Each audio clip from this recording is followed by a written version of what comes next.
Bonjour et bienvenue donc pour cette deuxième partie du plateau concernant l'évaluation de nos BPGEPS que vous commencez à connaître.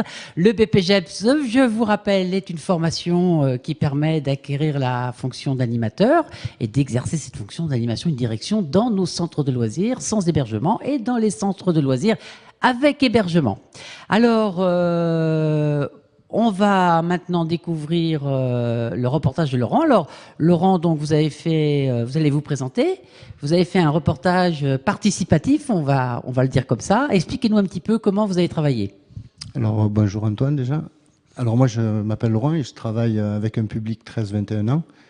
Et c'est vrai que dès qu'on a découvert au travers des ateliers là, avec Agnès le support audiovisuel, j'ai eu envie de suite sur le projet d'animation de faire un travail avec les jeunes parce que ça me partant d'un constat où nos jeunes étaient beaucoup attirés par les activités de consommation, je me suis dit que c'était réellement un outil attractif puisqu'ils adorent l'image.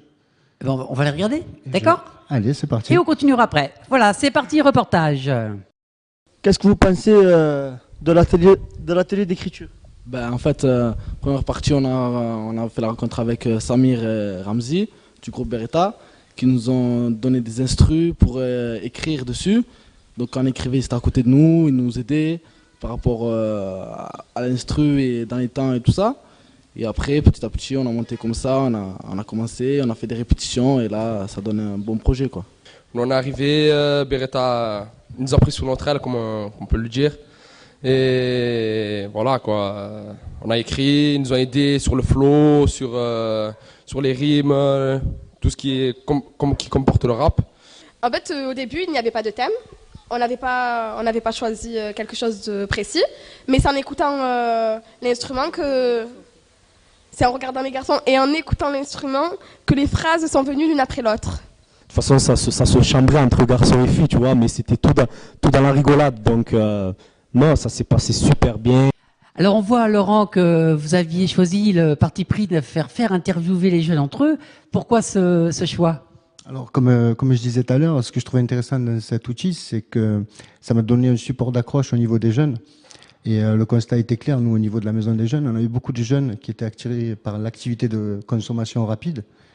Et j'avais vraiment envie de les mettre dans une démarche de projet. Et cet outil m'a permis de les accrocher, on va dire.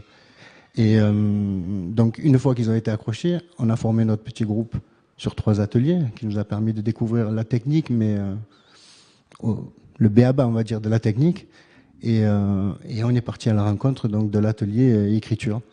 Est-ce que vous trouvez justement que cette approche, parce que difficile d'approcher un groupe, mais est-ce que la caméra, le fait d'être interviewé, pour eux, ça a été un moyen d'accès intéressant, parce que quand on les voit, là, ils s'expriment très facilement. Je dirais, on a l'impression qu'ils ont tenu un micro toute leur vie. Mais non, c'était la première fois. Hein. Bon, là, vous voyez la finalité, on va dire. Mais il y a eu des 3, 4, 5 prises, surtout au départ. Après, une fois que c'est lancé, que l'ambiance s'instaure, là, c'est beaucoup plus agréable, puisqu'ils se retrouvent dans une discussion et ils oublient un petit peu la caméra. Et quand on se retrouve en position d'animateur et qu'on a cette démarche audiovisuelle, est-ce que ça apporte un plus au travail par rapport, je dirais, quand on n'a pas forcément cet outil ? Alors, je vous répète, pour moi, c'est de toute façon le choix de ma formation BP. L'option m'a attiré, quoi. Voilà, c'est clair que l'option audiovisuelle m'a attiré parce que je savais bien que le public qu'on a, le 13-21 ans, est très très attiré par l'image. Donc je me suis dit que j'avais envie de tester ce support. Et de suite, rapidement, on a réussi à former un groupe. Et puis, très bien. Écoutez, merci beaucoup pour ce reportage. Alors, Martine, on va maintenant... Alors, vous allez vous présenter. Donc, vous faites partie de l'équipe. Alors, vous, ça a été quoi votre choix ? Bonjour Antoine, je me présente Martine. Donc, je suis élève stagiaire au BPGEPS à Frévalon, au centre social. Donc, à Marseille ? À Marseille, effectivement. J'ai voulu mettre mon projet sur la country, ma passion. Donc vous êtes parti sur un projet country passionnel, c'est votre... C'est ma passion, ça fait plus de 10 ans que j'en fais. Donc voilà, j'ai voulu faire découvrir un peu ma passion à la population qui connaissent très peu la country. Alors on va regarder votre passion, un extrait, c'est parti.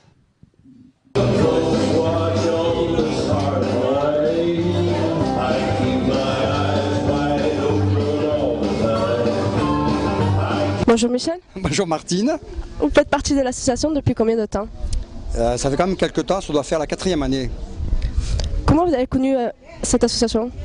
Eh bien, j'étais intéressé par la musique country, puis un jour sur la Provence, je ne peux pas la nommer, j'ai vu qu'il y avait un festival de rock country à la Roque d'Enterron. Que pensez-vous de cette association? Ce que j'en pense que du bien, parce qu'en fin de compte, on est nombreux, on est 150, il y a beaucoup de convivialité, on organise beaucoup de soirées. Que pouvez-vous dire de la country en un mot? Ben, la country, le problème de la country, c'est que la country se transforme aussi en line dance. L'avantage de la country, c'est que les femmes peuvent danser toute la soirée sans avoir besoin d'un cavalier.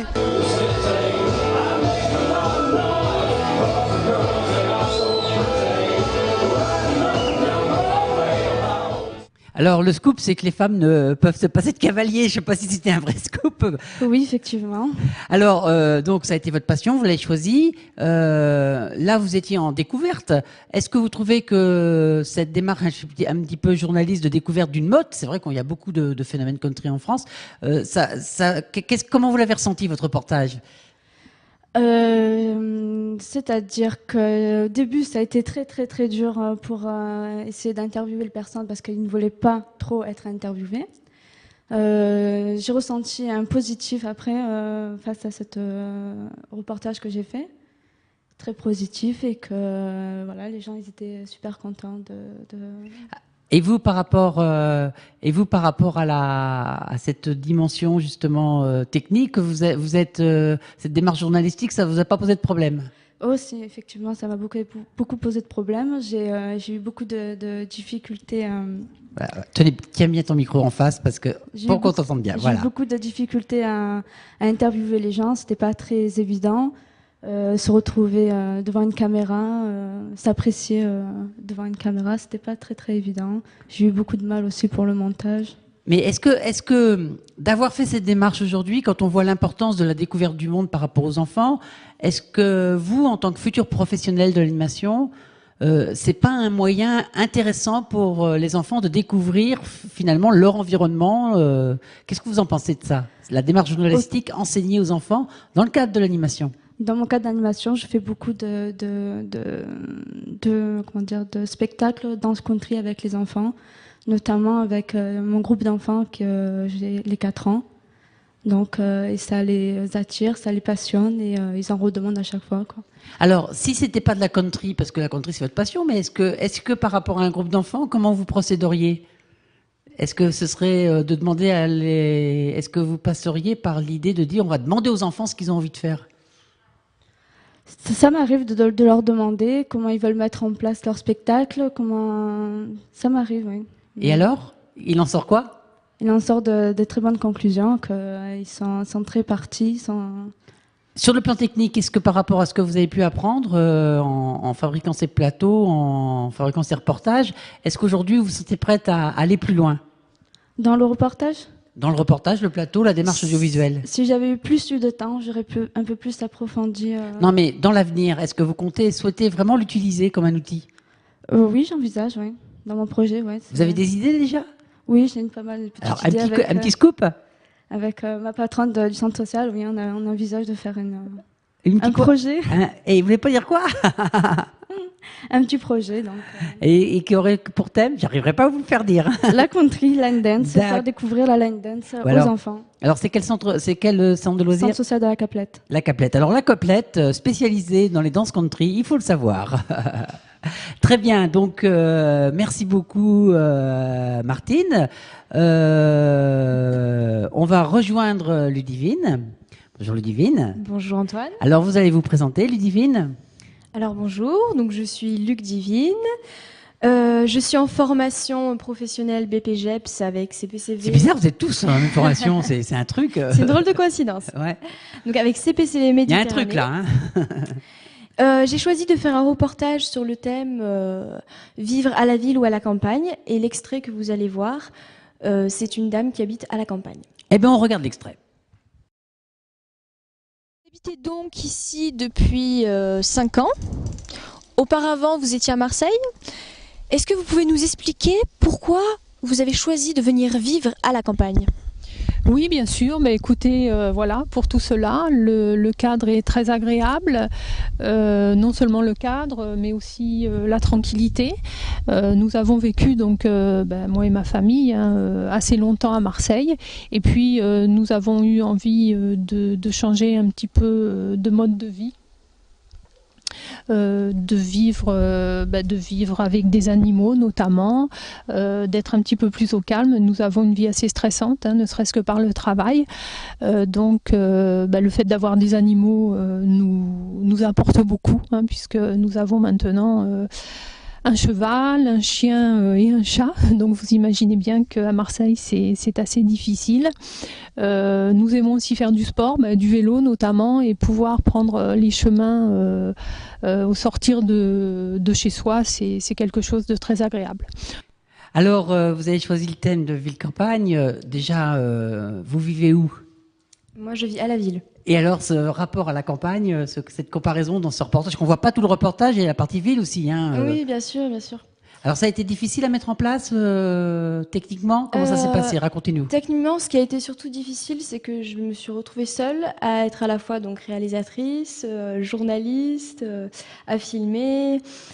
Donc, sur ce côté-là, ça a été difficile, mais j'ai trouvé des petites astuces. Comme par exemple tourner l'écran de la caméra pour que je puisse voir ce que je suis en train de filmer, tout en étant journaliste. Il n'y a personne au moment où vous filmez. Voilà, exactement. Voilà, d'accord. Donc après, au montage, j'ai pu faire des coupures au moment où je vais éteindre la caméra, où je vais la rallumer. Sinon, j'ai eu pas mal de difficultés à trouver des personnes qui se proposaient partantes pour l'aventure. Mais finalement, avec de recul. Avec de la patience, oui. Plutôt, parce que j'ai mis beaucoup de temps à trouver une personne qui accepte d'être interviewée. Ça a marché, ça a fonctionné là. Hein, surtout qu'elles étaient très bavardes. Voilà. Alors, je voudrais savoir, cette démarche journalistique, est-ce que ça vous influence aujourd'hui sur le regard sur la télévision? Oui, tout à fait, bien sûr. Ce n'est pas une question vache. À la base, ce qui s'est passé, c'est que j'avais vu un reportage qui faisait l'apologie de la vie citadine et qui disait que la vie citadine était extrêmement pratique, qu'on avait tout sur place, que c'était le progrès, la technique.